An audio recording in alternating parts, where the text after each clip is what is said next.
Shalom everybody, welcome back to BKK Vispal Unsrat Channel dalam pelatihan minat dan bakat khususnya worship leader dan singers. Bersama saya Yuliat Margaret Tongolonggehe.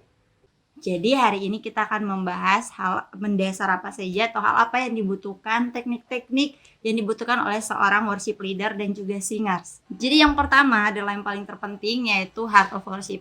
Jadi setiap worship leader dan juga singers harus punya pengenalan akan Allah, harus punya juga pengalaman pribadi dengan Allah, sehingga pada saat dia memimpin sebuah pujian atau membawakan sebuah pujian di altar nanti, dia itu membawakan pengalaman pribadinya, bukan pengalaman orang lain yang dia dengar. Yang kedua, of course, punya skill, yaitu skill menyanyi atau bisa menyanyi. Jadi seorang worship leader ataupun singers harus bisa menyanyi, dalam artian dia tahu nada. Jadi dia tahu do, re, mi, fa, sol, la, si, do, dan itu bisa teman-teman semua dapatkan dari latihan, memperbanyak latihan. Jadi tahu nada itu supaya ketika kalian mengangkat sebuah lagu itu ndak lari-lari dari pemain musik atau teman-teman yang lain. Jadi semua sama-sama mendengar bahwa ini seirama. Seperti itu. Yang ketiga, of course teman-teman juga harus mempersiapkan lagu. Tahu lagu, hafal lagu, dan juga menguasai lagu. Jadi lagu itu cukup penting buat worship leader karena walaupun worship leader punya skill menyanyi tapi tidak punya lagu, lucu kan. Jadi harus mempersiapkan lagu juga. Dan of course lagunya harus teman-teman tahu, harus teman-teman hafal. Begitu juga dengan seorang singers, harus tahu juga lagu itu, harus juga hafal dan harus juga bisa menguasai lagu tersebut. Yang keempat adalah tahu kode. Jadi worship leader dan juga singers harus tahu kode. Umumnya di BKK tuh ada beberapa kode. Contohnya, kode seperti ini itu berarti bait yang pertama atau awal lagu. Terus kode yang seperti ini itu artinya ref. Kode yang seperti ini biasanya di akhir-akhir lagu. Kalau seperti ini itu berarti bridge.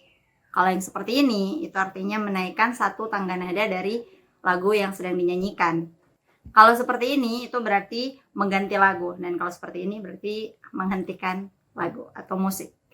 Contoh, misalnya kita pakai lagu Bapa Engkau Sungguh Baik. Jadi bait pertamanya itu adalah Bapa Engkau Sungguh Baik. Nah kalau di kode kedua itu berarti dia masuk di ref. Langsung ke ku naikkan syukurku dan bla bla bla bla bla. Kalau kodenya seperti ini itu biasanya mengulang yang terakhirnya. Jadi kalau di lagu Bapa Engkau Sungguh Baik itu ada besar setiamu di sepanjang hidupku. Lalu menghentikan lagu. Jadi itu tadi hal-hal yang umum yang perlu diketahui dan dibutuhkan oleh seorang worship leader dan juga singers. Yang pertama adalah heart of worship, yang kedua skill menyanyi, yang ketiga itu lagu, tahu lagu, hafal lagu, menguasai lagu, dan yang keempat adalah tahu kode. Dan ada juga hal khusus yang harus worship leader punya. Jadi apa hal khusus yang dibutuhkan oleh seorang worship leader? Yang pertama of course dapat memimpin. Baru namanya worship leader. Jadi dapat memimpin. Jadi sebagai seorang pemimpin tentu harus dapat memimpin. Kedua adalah dia dapat berkomunikasi. Jadi seorang worship leader harus dapat berkomunikasi dengan baik karena dia akan membawa jemaat dan menjadi jembatan antara Tuhan dan juga jemaat. Yang ketiga adalah improvisasi. Ini sebenarnya tidak harus, tapi teman-teman bisa juga untuk berimprovisasi sebagai seorang WL.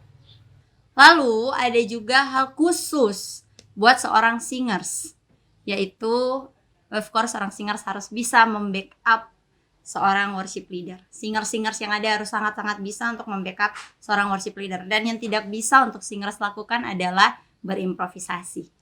Karena itu tugas dan tanggung jawab juga dari seorang worship leader. Karena kalau seorang worship leader melakukan improvisasi, maka singers harus tetap menyanyikan lagu. Seperti itu. Jadi untuk worship leader harus tahu itu dan juga singers. Kenapa singers juga harus tahu kode? Supaya ketika worship leader kasih kode kayak gini, itu akan dari ref. Jadi singersnya nggak, dua tuh apa gitu. Tapi dia udah tahu, jadi dia langsung angkat di ref. Seperti itu. Jadi itu tadi hal-hal yang umum dan juga yang khusus yang diperlukan atau dibutuhkan oleh seorang worship leader dan juga seorang singers. Jadi mungkin nanti di pertemuan atau di video selanjutnya kita akan membahas lebih detail soal worship leader dan singers ketika akan turun sebagai pelayan altar. Jadi teman-teman semua jangan lupa untuk terus pantengin media sosial BKK Vispal Unsrat, baik itu Instagram, Facebook maupun juga YouTube. Dan jangan lupa untuk di-subscribe channel BKK Fispol Unsat dan media sosial yang lainnya supaya teman-teman tidak ketinggalan buat pelatihan-pelatihan yang lain, info-info yang lain, dan juga video-video menarik yang lain yang datang dari BKK Fispol Unsat. Dadah! Stay blessed!